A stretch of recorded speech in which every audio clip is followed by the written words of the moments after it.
In the year 1300, inside a quiet cathedral in the English town of Hereford, someone mounted a single sheet of calf skin on the wall.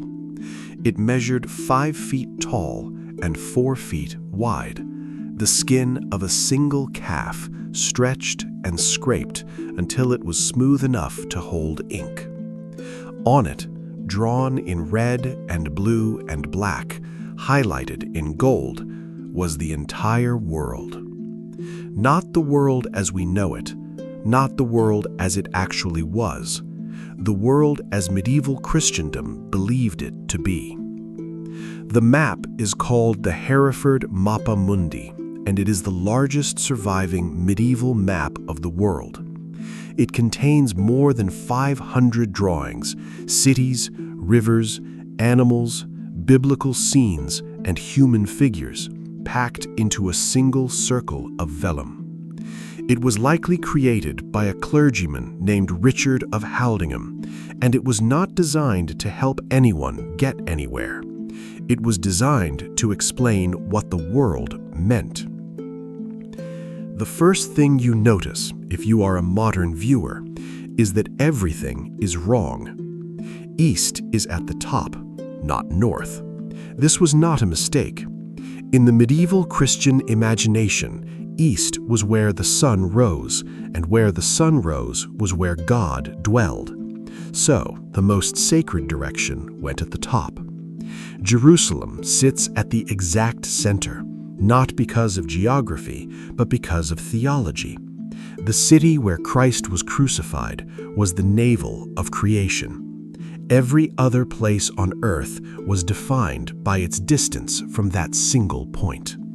At the very top of the map, the farthest east, the point closest to heaven, there is a walled circle surrounded by flames and an angel with a drawn sword. Inside stand 2 naked figures beside a tree with a serpent coiled around its trunk. It is the Garden of Eden. Not a metaphor, not a symbol, a place, drawn on the map as confidently as London or Rome, because for the people who made this map, Eden was as real as either of those cities. It existed somewhere beyond the known lands, walled off by God after the fall, unreachable but physically present on the surface of the earth. Rivers flowed from it, the Tigris, the Euphrates, the Nile, all believed to originate in paradise. 4 rivers pouring out of a garden no living person had ever reached, yet mapped as precisely as the Thames. The structure of the map followed the ancient TO pattern, a circle representing the whole Earth divided by a T shape of water. The vertical stroke was the Mediterranean, separating Europe from Africa. The horizontal stroke was formed by the rivers Don and Nile, separating both continents from Asia, which filled the entire top half, the largest portion because it was the oldest and holiest. The ocean surrounded everything, a single unbroken ring of water encircling the known lands, marking the boundary between what God had revealed and what remained hidden. Beyond that boundary lay everything that man had not yet seen. And what lay beyond was not empty. It was full of monsters. The monsters had a pedigree, a literary ancestry stretching back more than 1,000 years before the Hereford map was drawn. In the 5th century before Christ, the Greek historian Herodotus traveled to the edges of the classical world and reported what he was told. Giant ants in India that dug up gold, flying snakes in Arabia guarding the frankincense trees, cave dwellers whose language sounded like the squeaking of bats, tribes who ate their own family members when they grew sick. The farther he traveled from Greece, the stranger the world became. He was sometimes skeptical, but he recorded the stories and others treated them as fact. A few centuries later, The Roman naturalist Pliny the Elder compiled his Natural History, 37 volumes cataloging everything known about the natural world. In it, he described a series of peoples living on the fringes of the earth, peoples who were not entirely human. There were the Blemiae, beings with no heads. Their eyes, nose, and mouth were set into their chests. Pliny placed them in North Africa. Later writers moved them to India, to Ethiopia, to unnamed islands. The 7th century encyclopedist Isidore of Seville specified that there were 2 types, some with features on their chests, others with eyes on their shoulders. What the practical difference between those 2 arrangements might be, he did not clarify. He simply recorded both and moved on, as though cataloging varieties of sparrow. The theologian Augustine of Hippo took them seriously enough to ask a question that haunted medieval scholars for centuries. If these beings exist, are they human? Do they have souls? He concluded that they were. If a creature is rational, Augustine wrote, then it is human, no matter how monstrous its form. Then there were the Synechophali, dog-headed men, first described by the Greek physician Ctesias, who placed them in the mountains of India.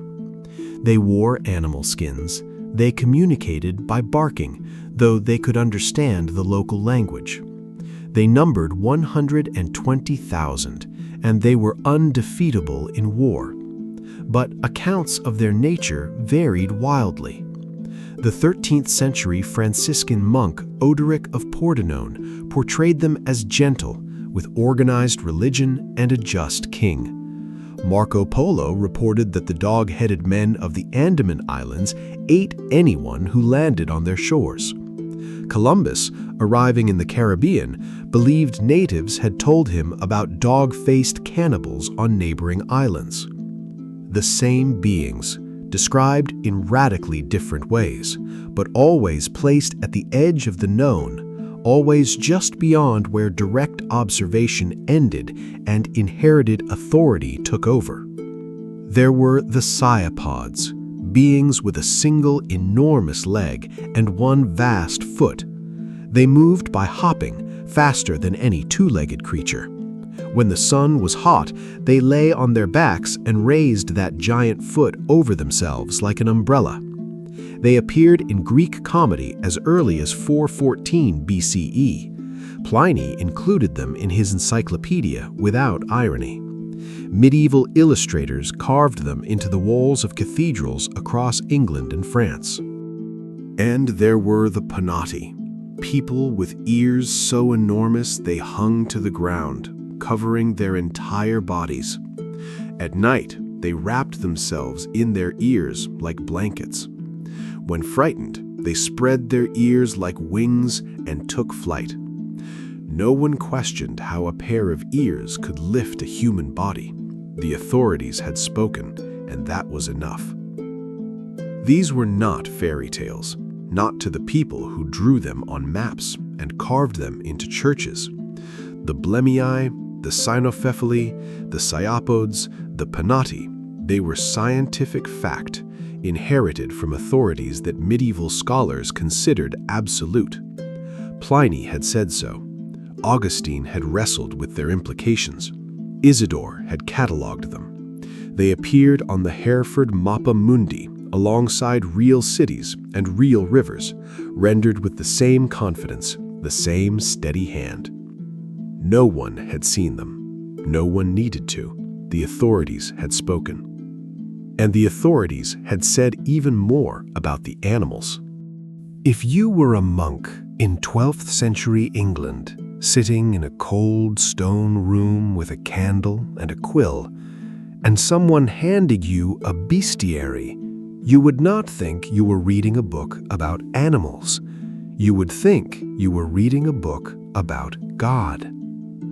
The medieval bestiary was one of the most widely copied texts in Europe. Hundreds of manuscripts survive, many lavishly illustrated with gold leaf and jewel-bright pigments. They describe animals in vivid detail, but every description ends the same way, with a moral. Every creature existed by divine design. God had arranged the natural world as a second scripture, a book of nature to be read alongside the Bible. Every animal was a sermon. The tradition began with the Physiologus, a Greek text written in Alexandria in the 2nd or 3rd century, which described animals and gave each a Christian interpretation. It became, by some accounts, the most widely copied book in Europe after the Bible. Over the centuries, it merged with material from Pliny, Aristotle, and Isidore of Seville. The result was the Bestiary, a work of art, theology, and natural history at once. The pelican, for example. According to the Bestiary, the pelican loved its young so fiercely it smothered them, and the chicks struck their mother in response. In her grief, the mother killed them. 3 days later, she pierced her own breast and let her blood fall on the dead chicks, bringing them back to life. The meaning was unmistakable. As the pelican revived her young with her own blood after 3 days, so Christ revived humanity with his blood after 3 days in the tomb. It did not matter that real pelicans do not do this. The story was true in the way that mattered. The unicorn was fierce and untamable. No hunter could catch it by force. But if a virgin sat alone in the forest, the unicorn would come to her and lay its head in her lap. At that moment, the hunters could approach. The allegory was explicit. The unicorn was Christ. The virgin was Mary. The moment of capture was the incarnation.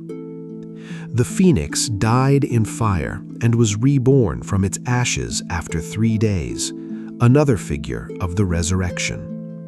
The eagle tested its young by carrying them toward the sun. Any chick that flinched was cast down, as God would reject sinners who could not bear divine light. Not every animal carried such gravity. The bonacon was a beast from Macedonia, resembling a bull with horns that curved uselessly inward.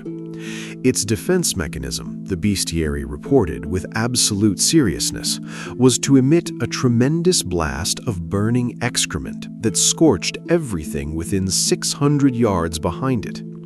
Medieval illustrators drew this scene repeatedly, armored knights fleeing in formation from a rearward explosion of flaming dung, shields raised behind them, faces twisted in what can only be described as professional alarm. The moral lesson of the bonacon, if there ever was one, has been entirely lost to history. The illustrations, however, have survived in magnificent detail. But beneath the humor and the allegory, something deeper was at work. The bestiary was not trying to describe nature as it was trying to describe nature as it meant. If some of those animals, the dragon, the griffin, the unicorn, had never been seen by the person writing about them, that was no cause for doubt. The Bible mentioned unicorns. Pliny described dragons.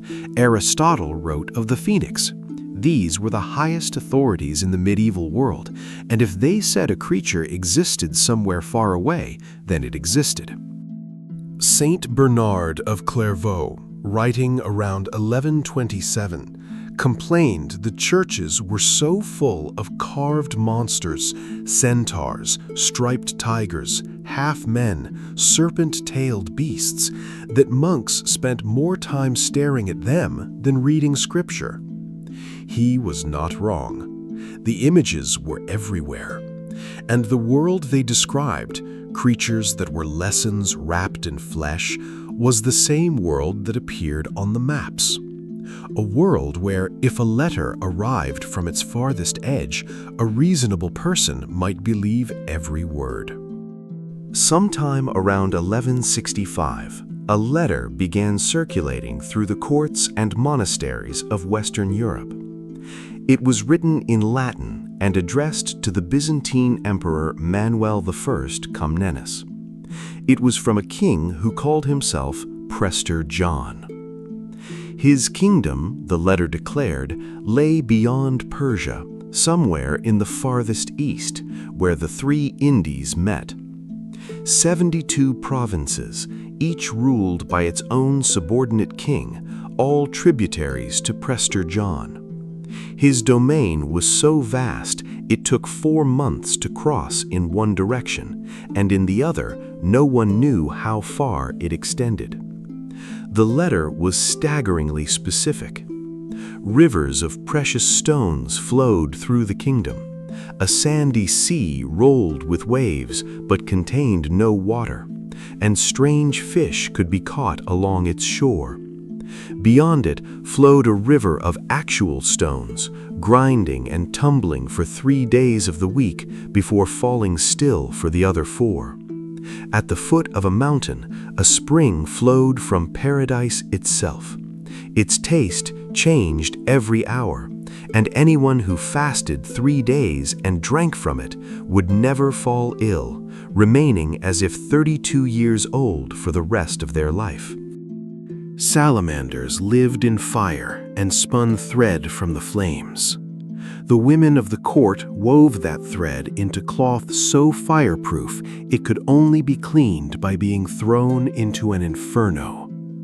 In the center of the kingdom stood Prester John's palace. Its ceiling was sapphire, its floor was crystal. 50 columns of gold rose inside, each topped with a carbuncle so brilliant the palace needed no torch, no candle, no window. Before the palace stood a mirror on a tower of ascending columns: porphyry, serpentine, crystal, amethyst, jasper, sapphire, from which Prester John could see every corner of his realm. 12,000 soldiers guarded it day and night. No crime existed in this kingdom. No liar could survive within its borders. Anyone who attempted to lie would die instantly, erased from all honor and mention. It was, in every detail, the opposite of medieval Europe, a perfect kingdom described by someone who clearly knew exactly what an imperfect one looked like. The letter was a sensation. It was copied hundreds of times, translated into every major European language. Each scribe added new wonders. Some versions grew to 3 times the length of the original. In 1177, Pope Alexander III wrote a reply. He addressed it to the illustrious and magnificent King of the Indies and sent it east with his personal physician, Master Philip. The Pope's letter praised Prester John's desire to learn the Catholic faith, while making it clear that Rome held primacy over all Christianity. "Not all who say to me, 'Lord, Lord,' will enter into the kingdom of the heavens," Pope Alexander quoted, a gentle reminder that even the richest king on earth still answered to the Pope. Philip sailed from Venice in September 1177 and was never heard from again. But the legend survived for 2 centuries more. Missionaries were sent east. When the Mongol Empire erupted across Asia, some Europeans convinced themselves that the conquests were actually Prester John's armies riding west to rescue Christendom. They were not. When Portuguese explorers reached Ethiopia in the 15th century, they believed they had finally found the priest-king's realm. They were wrong. No one in modern scholarship believes Prester John was real. The letter was almost certainly a forgery, produced in the German lands, possibly as anti-Byzantine propaganda. a deliberate insult to Emperor Manuel, whose pretensions were mocked by describing a far greater Christian ruler who didn't even bother calling himself emperor. Whatever its origin, the letter reveals something profound about the medieval relationship with the unknown. These were not foolish people. They were people whose world was vast and unverifiable, with no mechanism to distinguish rumor from reality across 5,000 miles. In the absence of evidence, they filled the blank spaces with hope, and sometimes with something even more ambitious. In the 1360s, a book appeared that would become the most widely read travel narrative in Europe for nearly 2 centuries.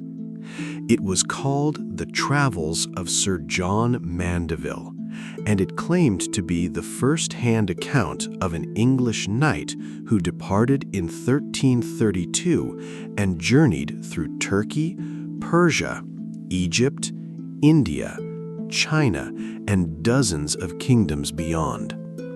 Columbus read it and carried a copy on his voyages. Leonardo da Vinci owned one.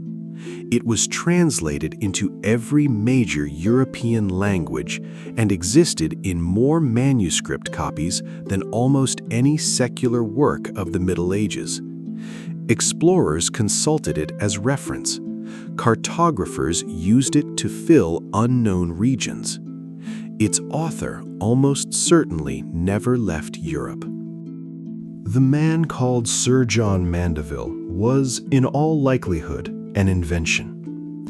Scholars believe the book was compiled by someone in France or the Low Countries, possibly Jan de Lange, a Benedictine monk at the Abbey of St. Bertin, a known collector of travel manuscripts who died in 1383. Whoever he was, he assembled the text from dozens of sources with extraordinary skill. He took passages from Friar Orderic of Pordenone, who had traveled to China and India in the 1320s. He borrowed from the German pilgrim Wilhelm von Boldensell. He drew on the letter of Prester John, on Pliny, on the Alexander Romance, the fantastical medieval retelling of Alexander the Great's conquests, in which the conqueror encounters giants, demons, and the gates he built to wall Gog and Magog away from civilization until the end of days. Then the compiler added his own embellishments, which were considerable. In Mandeville's world, ants the size of dogs dug up gold from the earth.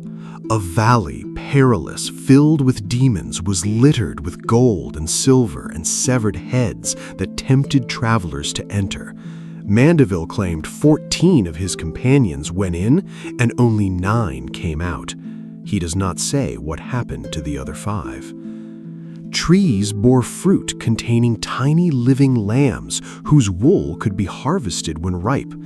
He described the great Khan's court in staggering detail, claiming to have served there for 15 months, though the war he described had ended 70 years before his supposed visit. He included every monstrous race from the classical tradition, the Cyapods, the Blemii, the Cynocephali, all described as though he personally walked among them, shared their meals, observed their customs firsthand. And yet, this is what made the book so dangerous. Mandeville was not simply a liar. Woven through the fantasies were genuine observations from real travelers. His account of the Holy Land, of Egypt, of the Levant were detailed enough to be useful. His account of the pyramids, of Cairo's slave markets, of the Red Sea all carried the texture of real experience. The book moved seamlessly between the credible and the impossible, and for a medieval reader with no way to tell the difference, the entire narrative read as truth. More than that, Mandeville did something remarkable for his era.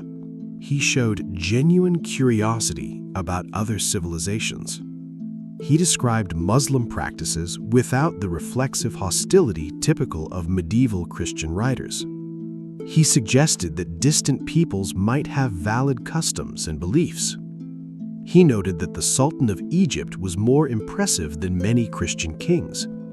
He even hinted, radically for the 14th century, that the earth was round and circumnavigatable. But his greatest contribution, perhaps unintentional, was this. He made the impossible feel real. He gave the monstrous races addresses. He gave legendary kingdoms economies. He described what the fountain of youth tasted like. And because his book was read by the exact people who would later fund and plan the age of exploration, the fantasies of the medieval imagination became the expectations Europeans carried when they finally sailed beyond the edge of the map. Columbus sailed west in 1492 looking for the kingdoms Mandeville had described. He carried the book. He expected to find them. He found something else, but the expectations shaped the encounter. What the Europeans saw, what they reported, what they did. The monstrous races migrated from old maps to the new continent.